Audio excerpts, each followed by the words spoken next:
Hello my dear friends, I am Professor Ryan Khan and this is the part 9 of unit number 4, steels and cast iron.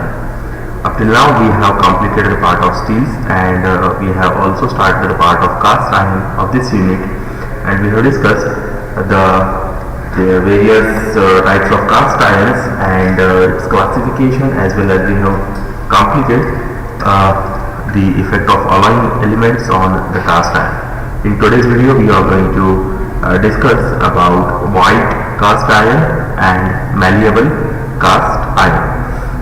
So let us begin. So white cast iron क्या रहता है? white cast iron, so ये cast iron जो है जैसे कि हमने classification में देखा कि स्टील्स जो है 2% तक अगर कार्बन है, अगर हमारा आयन कार्बन का अलॉय जिसमें 2% तक कार्बन है तो इसको हम स्टील बोलते हैं, 2% से ऊपर जो है तो इसको हम बोलते हैं कास्ट आयरन. सो इस व्हाइट कास्ट आयरन की खासियत ये है कि अगर इसको हम ब्रेक करते हैं, अगर इसे तोड़ते हैं, अगर इसका फ्रैक्चर हम देखते हैं तो ये फ्रैक्चर हमको वाइट कलर का नजर आता है. ये फ्रैक्चर जो भी रहता है ये हमको वाइटिश कलर का हमको यहाँ पर नजर आता है. अभी वाइट क्यों नजर आता है? तो जो हमारा आयन और कार्बन है इसका जो कॉम्बिनेशन है इसके अंदर Fe3C प्रेजेंट रहता है. सो जैसे कि मैंने बताया है कि कार्बन के अलग अलग फॉर्म्स है, जैसे कि कार्बन का फ्री फॉर्म है जिसको हम ग्राफाइट बोलते हैं, फिर डायमंड है, फिर कोल है, फुलरान है, ये अलग अलग कार्बन की फॉर्म्स है, बराबर. सो ये जो कास्ट आयरन है, व्हाइट कास्ट आयरन, इसमें जो भी कार्बन प्रेजेंट रहता है it is in a combined state. वो कंबाइंड स्टेट में रहता है जिसका नाम है Fe3C, जिसको हम बोलते हैं सीमेंटाइट. तो इसमें जितना भी कार्बन रहेगा, जितना भी टोटल कार्बन रहेगा, it will be in a combined state.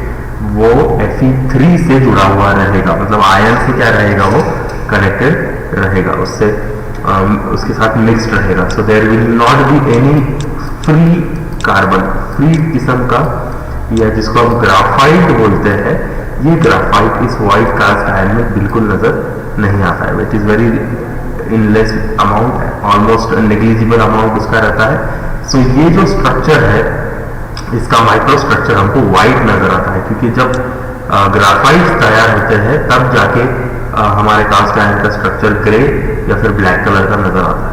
Okay, so because of absence of graphite the micro structure of fracture of this cast iron appears white under microscope.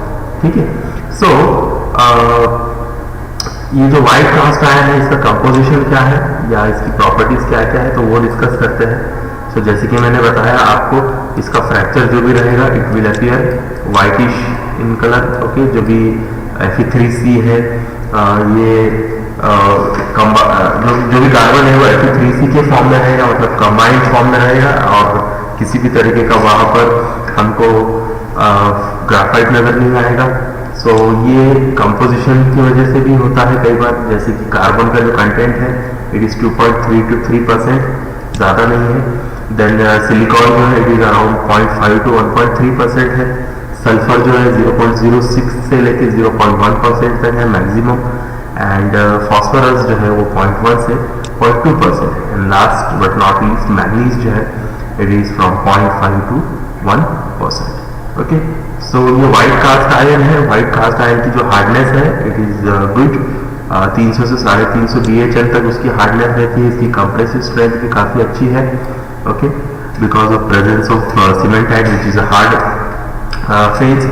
So 140 to 175 kgs per mm² इसका compressive strength है. Tensile strength is 14 to 45 kg per mm². Let us discuss about it's micro structure. इसका micro structure कैसा नजर आता है हम उसके बारे में डिस्कस करते हैं. सो यहाँ पर दो माइक्रो स्ट्रक्चर्स दिए गए हैं, this two simple micro structures. जैसे कि ये लेडीब्यूराइट है. Ledeburite is a combination of austenite and Fe3C. इसको हम बोलते हैं लेडीब्यूराइट, जो कि हमको 1147 डिग्री सेल्सियस पर नजर आता है. अगर हमारी आयन कार्बन डायग्राम देखेंगे हम तो Na147 डिग्री सेल्सियस के ऊपर जो भी स्टेट रहेगी उस पर ऑस्टेनाइट नजर आएगा. And since the carbon percentage is more, so right side का जो पोर्शन रहेगा हमारा, ऐसा कुछ आयन कार्बन डायग्राम रहता है रफली अगर मैं बनाऊँ तो. Okay, it's like this, right. और ऊपर रहता है ये जो राइट साइड का पोर्शन है, तो ये 2% की लाइन यहाँ पर है, सो 2% से जो भी ज़्यादा है वो हमारा कास्ट आयरन है। तो ये राइट साइड में हमको यहाँ पर लिक्विड देखने मिलता है और यहाँ पर Fe3C रहता है। ओके, अगेन हाइपोयूटेक्टॉइड, हाइपर यूटेक्टॉइड, इनका भी कंसेप्ट यहाँ पर आता है, बट उसकी हमको अभी फिलहाल ज़रूरत नहीं है। बट जो माइक्रो स्ट्रक्चर हम देख रहे हैं इसके अंदर हमको ये गैमा ऑस्टेनाइट नज़र आ रहा है, लिक्विड गैमा ऑस्टेनाइट नज़र आ रहा है, जिसको मैंने छोटे छोटे डॉट्स से दिखाया है। और साथ ही साथ में इसका माइक्रो स्ट्रक्चर जो है इसमें हमको Fe3C नज़र आ रहा है। एक क्या बोल सकते हैं, एक लंबे लंबे स्ट्रिप्स की जैसे है, बट नॉट एग्जैक्टली स्ट्रिप्स, थोड़े से हमारे इलेक्ट्रिकल उसकी स्ट्रिप्स की जैसा रहता है Fe3C यहाँ पर। सो ये गैमा ऑस्टेनाइट और Fe3C इसके कॉम्बिनेशन को बोलते हैं लेडी ब्यूराइट, जो 1147 डिग्री सेल्सियस तक हमको देखने मिलता है। Okay, so this is one micro structure of white cast iron. And जो रूम टेम्परेचर का माइक्रो स्ट्रक्चर है वो कुछ इस तरीके से नजर आता है। इसके अंदर परलाइट दिखाया गया है। परलाइट मतलब स्ट्रिप्स रहते हैं, एक के ऊपर एक लेयर्स रहती है। तो ये पहली लेयर, ये दूसरी, ये पहली लेयर, ये दूसरी, ये फर्स्ट, ये सेकंड, ये फर्स्ट, सेकंड, ऐसी अल्टरनेट लेयर्स रहती है। ओके, हमारे परलाइट की, ये है मेरा pearlite. Okay, pearlite is a mixture of ferrite and cementite. And again free cement, अलग से सीमेंटाइट प्रेजेंट रहता है इसके अंदर एक परलाइट के फॉर्म में, और एक सेपरेट सीमेंटाइट रहता है Fe3C। तो ये Fe3C के हमारे स्ट्रिप्स, इलेक्ट्रिकल स्ट्रिप्स यहाँ पर हमको नजर आ रहा है। सो ये जो ये जो भी माइक्रो स्ट्रक्चर है इसका नाम है ट्रांसफॉर्म्ड लेडी ब्यूराइट, जो आपको रूम टेम्परेचर पे देखने मिलता है। देखो मैं थोड़ी सी रिएक्शन यहाँ पर आपको समझाता हूँ। ये गैमा ऑस्टेनाइट है। ओके, इस गैमा ऑस्टेनाइट से दो सॉलिड्स प्रोड्यूस होते हैं, एक रहता है हमारा फेराइट, ओके, और दूसरा रहता है सीमेंटाइट Fe3C। ठीक है, कब प्रोड्यूस होते हैं? जब इसको हम कूल करते हैं। ओके, जब भी इसको कूल करेंगे सो गैमा ऑस्टेनाइट का लिक्विड कन्वर्ट होगा फेराइट में प्लस Fe3C में। ठीक है, अब since this reaction is happening for more than 2.3% carbon, 2 या 2% ज़्यादा से कार्बन पे रिएक्शन हो रही है, ऐसे वक्त हमारा गैमा ऑस्टेनाइट तो प्रेजेंट रहता ही है, बट वहाँ पर प्रीडोमिनेंट एक और फेज रहती है जिसका नाम है Fe3C, सीमेंटाइट रहता है। ऑलरेडी सीमेंटाइट यहाँ पर प्रेजेंट है। ठीक है, तो यहाँ पर gamma austenite which is a mixture of ferrite and cementite, okay, and again cementite भी यहाँ पर है। सो यहाँ पर दो अलग अलग हमारे पास में सीमेंटाइट प्रेजेंट है, जैसे कि दो अलग अलग एटम्स है एक ही चीज के। ओके, एक एटम जो है ये कंबाइन हो चुका है ऑस्टेनाइट के साथ, ओके, या it is melted in austenite, और दूसरा जो है वो जो कि मेल्ट नहीं हुआ है वो सेपरेटली अवेलेबल है। ओके, सो जब इस माइक्रो स्ट्रक्चर को या इस लेडी ब्यूराइट फेज को जब कूल किया जाएगा, जब इसको ठंडा किया जाएगा, जब इसका टेम्परेचर 1147 से कम किया जाएगा, तो इस ऑस्टेनाइट का कन्वर्जन किसमें होने वाला है? फेराइट प्लस Fe3C में। ओके, और ये Fe3C जो ऑलरेडी फ्री स्टेट में है, ऑलरेडी सेपरेट स्टेट में है, तो ये सेपरेट स्टेट वाला एज इट इज रहता है, और ये Fe3C और ये जो फेराइट बन रहा है वो उसका मिक्सचर तैयार होता है परलाइट। सो हमारे पास में दो अलग अलग सीमेंटाइट्स यहाँ पर देखने मिलते हैं, एक जो फ्री फॉर्म में है या जो सेपरेट है, it is not combined with ferrite, और दूसरा जो कि फेराइट के साथ कंबाइन हो चुका है which is in the form of strips, completely इसकी स्ट्रिप्स है, और इसके क्या है हमारे पास में इलेक्ट्रिकल बॉल्स बोल सकते हैं, स्ट्रिप्स बोल सकते हैं, या इरेगुलर शेप्स Fe3C के यहाँ पर देखने मिलते हैं। So this is the micro structure of white cast iron. इसके एप्लीकेशंस क्या क्या है? तो इसके लाइनर्स बनाए जाते हैं, सीमेंट मिक्सचर्स के, ड्राइंग डाइज बनाई जाती है, एक्सट्रूजन की नोजल्स बनती है, वियरिंग प्लेट्स बनती है, रोड रोलर के सरफेस बनते हैं। रोड रोलर आपने देखे होंगे, व्हाइटिश कलर के नजर आते हैं। ग्राइंडिंग बॉल्स बनते हैं इसके। So these are the applications of white cast iron. Let us go ahead and discuss about malleable cast iron. तो मैल्लिएबल बोलने के बाद में क्या हमारे दिमाग में आता है कि जिसकी शीट्स बनती है, बराबर है। सो मैलिएबल कास्ट आयरन ये एक किस्म का कास्ट आयरन है जिसको हम क्या करते हैं, ज्यादा डक्टाइल बनाते हैं, ज्यादा मैलिएबल बनाते हैं बाय यूजिंग मैलिएबलाइजिंग हीट ट्रीटमेंट, जिसके अंदर हम मैलिएबलाइजिंग हीट ट्रीटमेंट का इस्तेमाल करते हैं। अगेन ये मैलिएबल कास्ट आयरन जो है ये व्हाइट कास्ट आयरन का ही एक फॉर्म है, या व्हाइट कास्ट आयरन से ही बनने वाला दूसरा कास्ट आयरन है, इसलिए इसमें बहुत सारी प्रॉपर्टीज व्हाइट कास्ट आयरन की नजर आती है, जैसे कि व्हाइट कलर दिखना। ओके, अगेन इसमें जो भी हमारा माइक्रोस्ट्रक्चर है कार्बन का, या जो कार्बन है it is again in the form of your Fe3C, but यहाँ पर हमको तीन अलग अलग माइक्रोस्ट्रक्चर देखने मिलते हैं जो कि होते हैं because of different cooling rate. देखो हीट ट्रीटमेंट प्रोसेस जो है, हीट ट्रीटमेंट प्रोसेस में हीटिंग इन्वॉल्व रहती है, होल्डिंग इन्वॉल्व रहता है और कूलिंग रहता है, बराबर। ये तीन इंपॉर्टेंट हमारी हीट ट्रीटमेंट की स्टेजेस है। तो स्टेज 1 में हम क्या करेंगे, इस व्हाइट कास्ट आयरन को, जो कि व्हाइट कास्ट आयरन है WCI जिसको मैं यहाँ लिख रहा हूँ, इसको 0 डिग्री सेल्सियस से 900 डिग्री सेल्सियस तक क्या करेंगे, हीट करेंगे। 900 से 950 तक भी किया जाता है कई बार। So 900 to 950 you can call it a range of malleablizing heat treatment. Okay, जहां पर हमारा गामा ऑस्टेनाइट प्रेजेंट है और Fe3C है, जैसे कि मैंने थोड़ी देर पहले माइक्रोस्ट्रक्चर में दिखाया, गामा ऑस्टेनाइट और ये Fe3C। So it is available at 950 degree Celsius.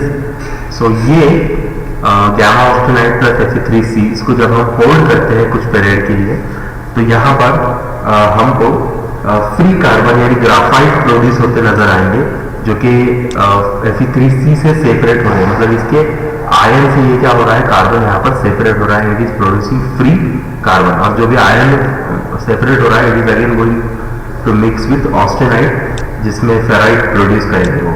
ठीक है, सो यही मिक्सचर को जब हम तीन अलग अलग कूलिंग रेट से कूल करते हैं, जैसे कि ये मॉडरेट कूलिंग रेट है, ये स्लो कूलिंग रेट है, और इन दोनों के बीच का इंटरमीडिएट है। ओके, सो मीडियम और स्लो के बीच का भी एक और एक इंटरमीडिएट कूलिंग रेट यहाँ पर हम इस्तेमाल कर रहे हैं। यहाँ पर कोर्स परलाइट नहीं प्रोड्यूस होता है, प्लीज ये करेक्शन कर लीजिएगा, दिस इज इनकरेक्ट। ओके, सो इस मिक्सचर को, इस गामा प्लस कार्बन के मिक्सचर को, या इस गामा प्लस Fe3C की मिक्सचर को जब हम कूल करते हैं by using 3 different cooling rates, so इसमें पहले कूलिंग रेट पे, मतलब मॉडरेट, मतलब जो थोड़ा सा तेज है, थोड़ा सा फास्ट है, ऐसे कूलिंग रेट पे जो माइक्रोस्ट्रक्चर बनता है मैलिएबल कास्ट आयरन का, वो परलाइटिक रहता है, मतलब इसमें परलाइट क्या रहेगा, प्रीडोमिनेंट रहेगा, परलाइट ज्यादा रहेगा। दूसरा जो कूलिंग रेट है, जो स्लो कूलिंग रेट है, ओके, इस स्लो कूलिंग रेट की वजह से हमारे पास में फेरेटिक, सॉरी यहाँ पर मिक्स हो गया है, ये मिक्सअप हो गया है थोड़ा सा, फेरेटिक हमारा जो कास्ट आयरन है वो देखने मिलेगा, फेरेटिक मैलिएबल कास्ट आयरन, जिसके अंदर क्या रहेगा, फेराइट जो रहेगा वो ज्यादा अमाउंट में प्रेजेंट रहेगा। ओके, और इंटरमीडिएट जो है, तो इंटरमीडिएट इन दोनों के बीच का जब कूलिंग रेट हम यूज करेंगे तो इसके अंदर मुझे फेरिटो परलाइटिक, मतलब दोनों ही माइक्रोस्ट्रक्चर्स, परलाइट भी और फेराइट भी यहाँ पर नजर आएंगे, जो कि बुल्स आई के जैसा नजर आता है। बुल्स आई मतलब जो आप निशाना लगाते हो तीर कमान से या गन से या कोई भी डार्ट से, तो उसके ऊपर एक निशाने का सिंबल बना रहता है ना, बुल्स आई जिसको बोलते हैं, राइट। सो उस बुल्स आई की जैसा ये माइक्रोस्ट्रक्चर है जो इंटरमीडिएट कूलिंग रेट पे मिलता है। ठीक है, तो इंटरमीडिएट से फेरिटो परलेटिक आएगा, स्लो से फेरिटिक आएगा और मॉडरेट से परलेटिक आएगा। प्लीज इसके अंदर थोड़ा सा करेक्शन आप आपके पास कर लीजिएगा। ठीक है, सो ये तीनों भी जो माइक्रोस्ट्रक्चर से कैसे नजर आता है वो तो हम देखेंगे, बट हम यहाँ की जो रिएक्शन है वो भी समझ लेते हैं। जब Fe3C इसको जब आप हीट करते हो तो इसमें से गामा ऑक्साइड प्रोड्यूस होता है और फ्री कार्बन प्रोड्यूस होता है at above and 900 degree Celsius के ऊपर। ठीक है, माइक्रोस्ट्रक्चर कुछ इस तरीके से है, जो मॉडरेट कूलिंग रेट है, मतलब जो थोड़ा सा फास्ट है, उससे परलेटिक माइक्रोस्ट्रक्चर प्रोड्यूस हुआ है जिसके अंदर स्ट्रिप्स रहेंगे। ये स्ट्रिप्स नजर आ रही है और यहाँ पर जो कार्बन है देखिएगा, मैलिएबल कास्ट आयरन में हमारा ग्राफाइटाइजेशन हो रहा है, थोड़ा सा ग्राफाइट प्रोड्यूस हो रहा है। सो ये ग्राफाइट टेम्पर फॉर्म में रहेगा। टेम्पर मतलब जिसका टेम्परिंग हो चुका है, जो सॉफ्ट है। ठीक है। तो ये कार्बाइड थोड़े से हमारे पास में ग्राफाइट्स जो है यहाँ पर प्रेजेंट रहेंगे। ओके, परलाइट के अंदर बॉल्स के जैसे रहेंगे, इलेक्ट्रिकल बॉल्स रहेंगे, कुछ इरेगुलर शेप में रहेंगे। फेरेटिक वाला जो है, जो स्लो कूलिंग रेट पर बनता है, वो कुछ इस तरीके से नजर आएगा, माइक्रोस्ट्रक्चर, जिसके अंदर फिर से टेम्पर कार्बाइड ग्राफाइट्स रहेंगे। ओके, ये दिख रहे हैं। और फेराइट इसके अंदर प्रीडोमिनेंट रहेगा, मतलब इसके अंदर हमको स्ट्रिप्स बहुत कम नजर आएगी, इसलिए इसके अंदर स्ट्रिप्स नहीं निकाली गई है। और फेरिटो परलाइटिक जो है, जो इंटरमीडिएट में हमको मिल रहा है, इसके अंदर फेराइट भी रहेगा, परलाइट भी रहेगा, जिस वजह से यहाँ पर स्ट्रिप्स भी नजर आएंगी। यहाँ पर परलाइट्स के बुल्स आई भी हमको यहाँ पर नजर आएंगे, और साथ ही साथ में ग्राफाइट की आंखें भी नजर आएंगी, जैसे कि आईज रहती है आपकी। सो आजू बाजू में व्हाइट पोर्शन रहता है और बीच में ब्लैक पोर्शन रहता है, राइट। इस तरीके से यहाँ पर वो ब्लैक पोर्शन मतलब क्या है, हमारा कार्बाइड का ग्राफाइट है। ओके, कार्बाइड से बना हुआ ग्राफाइट है, टेम्पर ग्राफाइट, और उसके आजू बाजू का जो व्हाइट पोर्शन है वो है मेरा फेराइट। ठीक है, और जो स्ट्रिप लाइन, जैसे कि यहाँ पर लाइंस बनी है, ये लाइंस है मेरी परलाइट की। Okay, so this is the micro structure of malleable cast iron. Malleable cast iron किससे बनता है? व्हाइट कास्ट आयरन से। सो इसका कंपोजिशन क्या क्या है? तो इसमें 2 से 2.65% कार्बन रहेगा, सिलिकॉन 0.9 से 1.4% तक रहेगा, सल्फर 0.05% रहेगा, हमारा जो फॉस्फोरस है वो अराउंड 0.18% रहेगा, देन मैग्नीज जो है वो 0.25 से 0.55% तक रहेगा, और हार्डनेस जो है इसकी कम रहती है। व्हाइट कास्ट आयरन है, व्हाइट कास्ट आयरन से बना हुआ ये हमारा मैलिएबल कास्ट आयरन है। मैलिएबल है मतलब क्या बनेगी, इसकी शीट्स बनने वाली है। सो शीट्स अगर बन रही है तो इसकी इलांगेशन रहेगी अच्छी खासी, तो इसकी 6 से लेके 6 to 8% तक इसका क्या है, इलांगेशन होता है। ओके, जिसकी टेंसाइल स्ट्रेंथ भी ज्यादा है as compare with white cast iron. 25 से 70 kg/mm² इसकी टेंसाइल स्ट्रेंथ है, और हार्डनेस जो है वो 82 to 75 BHL तक मिल सकती है। जितना हार्ड रहेगा उतना मुश्किल रहेगा शीट्स बनने में। क्या क्या बनता है इससे? परलेटिक मैलिएबल कास्ट आयरन जो है, ये जो पहला वाला जो कास्ट आयरन है, इससे एक्सेल्स बनते हैं, क्रैंकशाफ्ट बनते हैं, गियर्स बनते हैं, लिंक्स बनती है अलग अलग, रेलवे के इलेक्ट्रिफिकेशन सिस्टम्स बनती है इससे। उसके बाद में फेरेटिक जो है उससे पाइप फिटिंग्स बनती है, वॉल्स बनते हैं, फार्म इक्विपमेंट्स बनते हैं, बेरिंग ब्लॉक्स बनते हैं, और जो बीच वाला माइक्रो स्ट्रक्चर है फेरेटो परलेटिक, उससे शीट्स प्रोड्यूस होते हैं। सो ये है उसके एप्लीकेशन। सो ये दो हमने कास्ट आयरन समझ के